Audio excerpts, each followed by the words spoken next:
Hello नमस्कार दोस्तों, स्वागत है आपका एक और न्यू फ्रेश वीडियो में। और आज की इस वीडियो में हम लोग बात करेंगे नेकेड और स्पोर्ट्स बाइक के बारे में। तो स्पोर्ट्स बाइक को चाहे तो आप लोग फेयर्ड बाइक्स भी कह सकते हो, क्योंकि फेयरिंग डिजाइन के साथ आने वाली बाइक्स को हम लोग स्पोर्ट्स बाइक कहते हैं। तो 7 पॉइंट्स पे हम लोग डिफरेंशिएट करेंगे कि कौन सी कंडीशन में स्पोर्ट्स बाइक बेटर रहती है या फिर नेकेड बाइक्स बेटर रहती है। तो अगर आपको सभी इन्फॉर्मेशन चाहिए इस वीडियो से रिलेटेड तो वीडियो को एंड तक जरूर देखिएगा। और या फिर कोई दूसरी नेकेड या फिर स्पोर्ट्स बाइक की डायरेक्ट इन्फॉर्मेशन पाने के लिए डायरेक्टली आप मेरे से इंस्टाग्राम पे बात कर सकते हैं। इंस्टाग्राम की लिंक नीचे आपको डिस्क्रिप्शन बॉक्स में देखने को मिल जाएगी। तो अब बिना टाइम वेस्ट करते हुए चलिए इस वीडियो को शुरू करते हैं। तो स्टार्ट करते हैं 7 नंबर पे से। तो 7 नंबर में हम लोग बात कर रहे हैं कंफर्ट के बारे में। तो जैसा कि आप लोगों में से बहुत कोई जानते ही होंगे कि जो नेकेड बाइक्स होती है और जो स्पोर्ट्स बाइक होती है, दोनों ही का जो कंफर्ट लेवल होता है वो अलग अलग होता है। अगर वास्तव में देखा जाए तो जो नेकेड बाइक्स होती है उनका जो कंफर्ट लेवल होता है वो आपको थोड़ा सा फेयरिंग वाली बाइक से ज्यादा देखने को मिलती है। अब ऐसा इसलिए होता है क्योंकि जैसा आप लोग जानते हैं कि जो फेयरिंग वाली या फिर जो स्पोर्ट्स बाइक होती है उनका जो हैंडल बार होता है वो काफी ज्यादा लो सेट किया जाता है। और लो सेट करने की वजह से राइडर का जो पोजीशन होता है वो काफी ज्यादा एग्रेसिव बन जाता है स्पोर्ट्स बाइक में, जिनकी वजह से उतना ज्यादा कंफर्ट लेवल उनमें राइडर्स को मिलता नहीं है। और जहां तक बात आती है नेकेड बाइक्स की, तो नेकेड बाइक्स का भी हैंडल बार लो सेट किया जाता है, लेकिन उतना लो नहीं सेट किया जाता है जितना कि एक स्पोर्ट्स बाइक का किया जाता है। बस इसी की वजह से जो नेकेड बाइक्स का कंफर्ट होता है वो राइडर्स के लिए ज्यादा अच्छा होता है, क्योंकि उनमें उतना आपको झुक के राइड नहीं करना पड़ता है।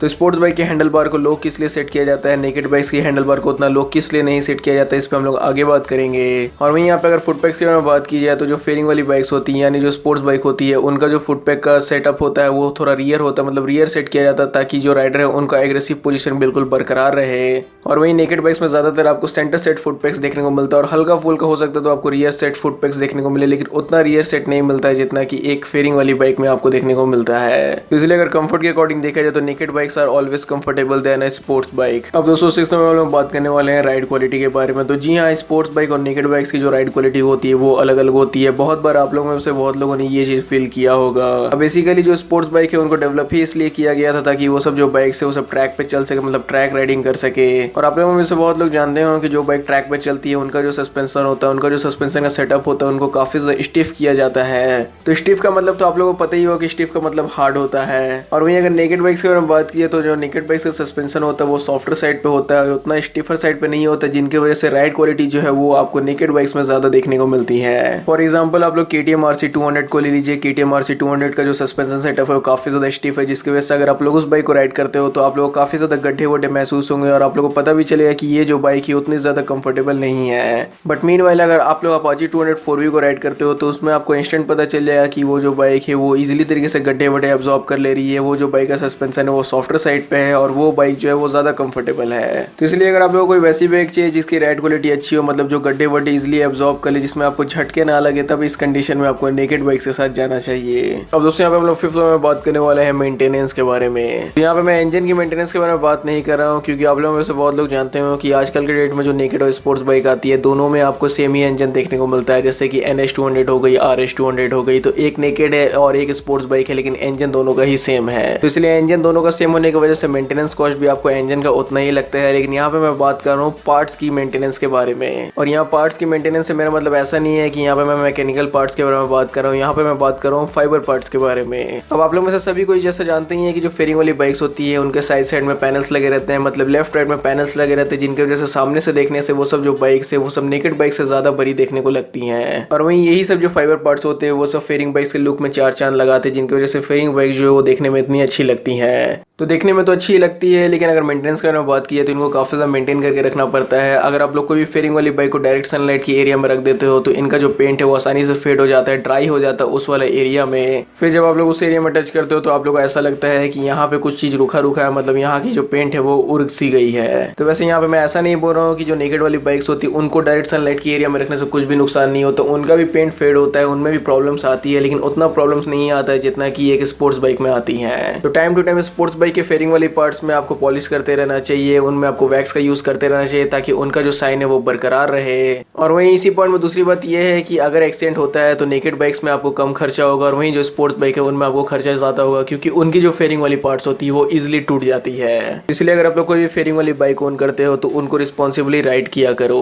अब दूसरी यहाँ पे हम लोग 4th में बात कर रहे हैं परफॉर्मेंस के बारे में। तो वैसे यहाँ पे आप लोग ज्यादा समझाने की जरूरत पड़ेगी नहीं, क्योंकि आप लोगों में से खुद ने देखा होगा कि जो नेकेड बाइक्स होती हैं उनका जो परफॉर्मेंस होता है वो थोड़ा सा कम होता है as compare to a sport bike. तो ऐसे अगर देखा जाए तो आजकल के डेट में जो स्पोर्ट्स बाइक आती है और जो नेकेड बाइक्स आती है दोनों ही में आपको सेम इंजन दिया जाता है। जैसे कि एग्जांपल के लिए आप लोग R15 वर्जन 3 और यामाहा MT15 को ले सकते हो। तो R15 वर्जन 3 में भी वही 155 सीसी का इंजन आता है और MT15 में भी वही 155 सीसी का इंजन आता है। और यहाँ पे दोनों ही ये यामाहा की बाइक्स ऑलमोस्ट इक्वली पावर और टॉर्क प्रोड्यूस करती है, लेकिन टॉप स्पीड यहाँ पे आपको काफी ज्यादा देखने को मिलती है R15 वर्जन 3 में। अब जैसे कि MT15 ज्यादा से ज्यादा 135 से लेके 140 तक जाती है, लेकिन वहीं R15 वर्जन 3 जो है वो 155 की एमपीएस तक चली जाती है। अब यहाँ पे ये चीज क्यों होता है, ये चीज आप लोग भी जानते हैं कि R15 वर्जन 3 एक स्पोर्ट्स बाइक है, मतलब फेयरिंग डिजाइन के साथ आने वाली बाइक है। और जब आप लोग रोड पे बाइक चलाते हो तो वहाँ पे ड्रैग क्रिएट होता है और ड्रैग को इजिली कट करती है एक फेयरिंग वाली बाइक, क्योंकि उनकी जो एरोडायनेमिक एफिशिएंसी होती है वो काफी ज्यादा अच्छी होती है as compare to a naked bike. तो यहाँ पे एकदम आसान और सिंपल शब्द में अगर मैं आपको समझाऊं तो यहाँ पे आपको वही बाइक की टॉप स्पीड अच्छी देखने को मिलेगी जो बाइक जो है वो हवा को अच्छी तरीके से काटेगी। और वहीं ये चीज आपको ज्यादा देखने को मिलती है एक फेयरिंग वाली बाइक यानी एक स्पोर्ट्स बाइक में। चाहे आप लोग NS200 को कंपेयर कर लीजिए RS200 से, या फिर ड्यूक 390 को कंपेयर कर लीजिए RC390 से, तो जहाँ पे जो भी बाइक फेयरिंग डिजाइन के साथ आ रही है उन्हीं की टॉप स्पीड आपको ज्यादा देखने को मिलती है। और इसलिए अगर ओवरऑल परफॉर्मेंस के बारे में भी बात की जाए तो जो फेयरिंग वाली बाइक्स होती है उनका जो परफॉर्मेंस होता है वो हल्का फुल्का आपको ज्यादा अच्छा देखने को मिलता है नेकेड बाइक से कंपैरिजन में। अब दोस्तों थर्ड में हम लोग बात करने वाले हैं पिलियन कंफर्ट के बारे में। वैसे ये चीज काफी ज्यादा इंपॉर्टेंट फैक्टर बन जाता है जब भी हम लोग कोई न्यू बाइक इंडिया में परचेस करने जाते हैं। तो अब हर बाइक तो जावा पे रखा है नहीं कि उसमें कोई भी पिलियन बैठ नहीं सकता है। अब जैसा जानते हैं आप लोग, हम लोग इंडिया में कोई भी बाइक खरीद ले तो हम लोग को पिलियन के साथ आज नहीं तो कल राइड करना ही पड़ता है। तो अगर इस कंडीशन में देखा जाए कि कौन सी सेगमेंट की बाइक में आपको पिलियन कंफर्ट ज्यादा अच्छी देखने को मिलती है, क्या वो नेकेड सेगमेंट की बाइक है या फिर कोई स्पोर्ट्स सेगमेंट की बाइक है, तो यहाँ पे सीधा सीधा आप लोगों को आंसर भी पता हो कि नेकेड सेगमेंट की जो बाइक्स होती है उनका ही पिलियन कंफर्ट आपको ज्यादा अच्छा देखने को मिलता है। तो वैसे यहाँ पे जो सीट की कुशनिंग और जो सीट की क्वालिटी वो तो यहाँ पे दूसरी बात है, लेकिन यहाँ पे अगर पिलियन की सीट हेड के बारे में बात की जाए तो जो नेकेड बाइक्स होती है उनमें आपको ज्यादा से ज्यादा 1 या फिर 2nd फ्लोर तक देखने को मिलता है, लेकिन जो फेयरिंग वाली बाइक्स होती है उनमें आपको 5th फ्लोर, कभी कभी 7th फ्लोर, कभी कभी 10th फ्लोर तक भी देखने को मिल जाता है, जैसा RC8 में आपको देखने को मिल रहा होगा अभी इस वक्त। तो वैसे यहाँ पे RC8 की इमेज तो ऐसी मैंने आपको रेफरेंस में दिखा दी, लेकिन फिर भी यहाँ पे अगर प्रैक्टिकल लाइफ के बारे में बात की जाए तो नेकेड बाइक्स का ही पिलियन कंफर्ट ज्यादा आपको अच्छा देखने को मिलता है। तो अगर आप अपनी बंदी के साथ राइड करते हो अपनी फेयरिंग वाली बाइक में तो उसको कोई भी प्रॉब्लम नहीं होगा, लेकिन अगर कोई भी सिनेरियो में अगर आप अपनी मम्मी को बैठाते हो कोई फेयरिंग वाली बाइक पे तो आपको गाली खाने को जरूर मिलेगी, क्योंकि मम्मी लोग ना ही R15 वर्जन 3 पे बैठना पसंद करेगी, ना ही RR310 में बैठना पसंद करेगी, और RC सीरीज में तो बैठना बिल्कुल भी पसंद नहीं करेगी।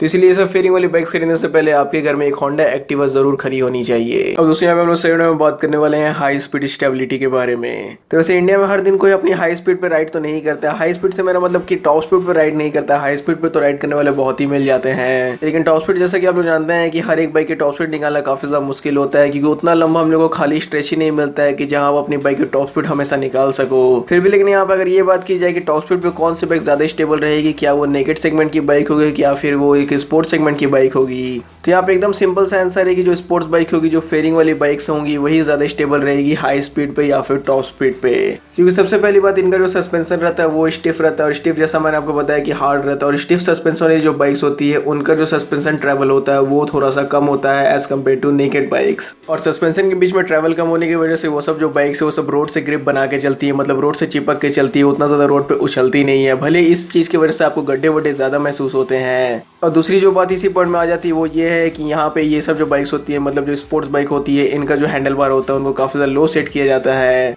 और वहीं हैंडल बार लो सेट करने की वजह से यहाँ पे जो राइडर है उसको एकदम एग्रेसिव राइडिंग पोस्चर मिल जाता है, और वहीं इसी राइडिंग पोस्चर के साथ जो एरोडायनेमिक एफिशिएंसी वो और ज्यादा बढ़ जाती है एक स्पोर्ट्स बाइक में। और तीसरी बात यहाँ पे इसी पॉइंट में यही है कि जो स्पोर्ट्स बाइक की डिजाइन होती है वो खुद हेल्प करती है हाई स्पीड में ज्यादा बाइक को स्टेबल रखने में, क्योंकि जैसा अभी तक हम लोगों ने बात की यही है कि जो स्पोर्ट्स बाइक होती है उनमें आपको फेयरिंग डिजाइन मिलता है, और फेयरिंग डिजाइन के होने की वजह से वो जो है वो ड्रैग को कम कर देता है, और वहीं यहाँ पे एयर की ड्रैग कम होने की वजह से जो हाई स्पीड स्टेबिलिटी है वो स्पोर्ट्स बाइक में और ज्यादा बढ़ जाती है। और वहीं यही सब चीजें आपको नेकेड बाइक्स में नहीं देखने को मिलती, जिनकी वजह से उनका जो हाई स्पीड स्टेबिलिटी होता है वो थोड़ा सा कम होता है अगर आप फेयरिंग वाली बाइक से कंपेयर करते हो तो।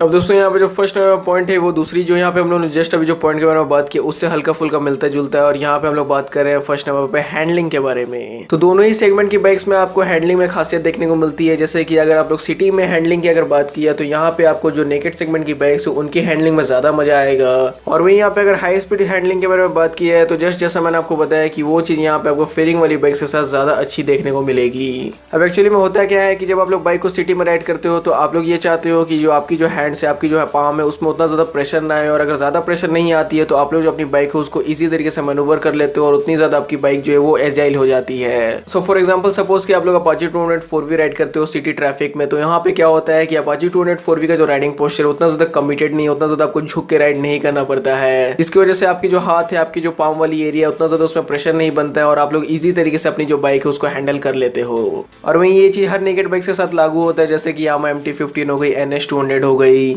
लेकिन वहीं यहाँ पे अगर आपको कोई सिटी ट्रैफिक में फेयरिंग वाली बाइक दे दे तो यहाँ पे क्या होता है कि आपके हैंड्स में काफ़ी ज़्यादा प्रेशर पड़ता है, आपकी जो पाम वाली एरिया है उसमें भी काफ़ी ज़्यादा प्रेशर पड़ता है, जिसकी वजह से अगर हैंडलिंग देखा जाए तो यहाँ पे कहीं ना कहीं आपको उतना ज़्यादा मज़ा नहीं आता जितना कि आपको कोई नेकेड वाली बाइक में आएगा सिटी ट्रैफिक में। तो वैसे ये चीज़ यहाँ पे मैं नहीं बोल रहा हूँ कि ये चीज़ सभी के साथ लागू हो सकता है, क्योंकि यहाँ पे आप लोगों में से बहुत कोई ये बोले हो कि मैंने तो फेयरिंग वाली बाइक हमेशा चलाया सिटी ट्रैफिक में और मेरे को हैंडलिंग में काफ़ी अच्छी फीडबैक आती है। तो दोस्तों ये चीज़ मैं भी मानता हूँ कि बहुत सारे लोगों का जो अपना हैंडलिंग का फीडबैक होगा वो अलग अलग होगा, लेकिन जो डिफॉल्ट फीडबैक है, मतलब जो एक नॉर्मल फीडबैक है, वो चीज़ यहाँ पे मैंने आपको बता दी है कि कौन सी सेगमेंट की बाइक में आपको ज़्यादा मजा आएगा सिटी ट्रैफिक में। और सेम यहाँ पे अगर हाईवे की हैंडलिंग के बारे में बात की जाए तो हाईवे में जैसे जस्ट मैंने आपको बताया कि हाईवे पे जो बाइक्स है वो ज़्यादातर टॉप स्पीड पे चलती है या फिर हाई स्पीड पे चलती है। तो हाई स्पीड या फिर टॉप स्पीड पे अगर बाइक चलती है तो इस कंडीशन में आपको जो फेयरिंग वाली बाइक्स है वो यहाँ पे ज़्यादा कॉन्फिडेंस दिलाएगी। तो दोस्तों अब इस वीडियो में टोटल जितने भी 7 पॉइंट्स मैंने ऐड किया था सभी के बारे में मैंने आपको बता दिया, ये भी बता दिया कौन सी कंडीशन में कौन सी सेगमेंट की बाइक बेटर रहेगी। वैसे आप लोग कमेंट सेक्शन में जरूर बताइए कि आपको कौन सी सेगमेंट की बाइक पसंद है, क्या वो नेकेड सेगमेंट की बाइक है क्या फिर वो एक स्पोर्ट्स सेगमेंट की बाइक है। अगर मैं अपनी बात करूँ तो मेरे को ज़्यादा स्पोर्ट्स सेगमेंट वाली बाइक पसंद है, मतलब फेयरिंग वाली बाइक मेरे को ज़्यादा पसंद है। तो आप लोग अपने ओपिनियन कमेंट सेक्शन में जरूर शेयर करिएगा। अगर ऐसी कोई और इंटरेस्टिंग टॉपिक है आपके पास तो वो भी चीज़ आप मेरे को नीचे कमेंट करके बता सकते हैं, उस पर भी मैं वीडियो बनाने की जरूर कोशिश करूंगा। फिलहाल के लिए अगर आपको वीडियो पसंद आता है तो जरूर से लाइक कर दीजिएगा, चैनल को सब्सक्राइब नहीं किया तो सब्सक्राइब भी कर दीजिएगा और वहीं आपको वीडियो देखने के लिए थैंक यू।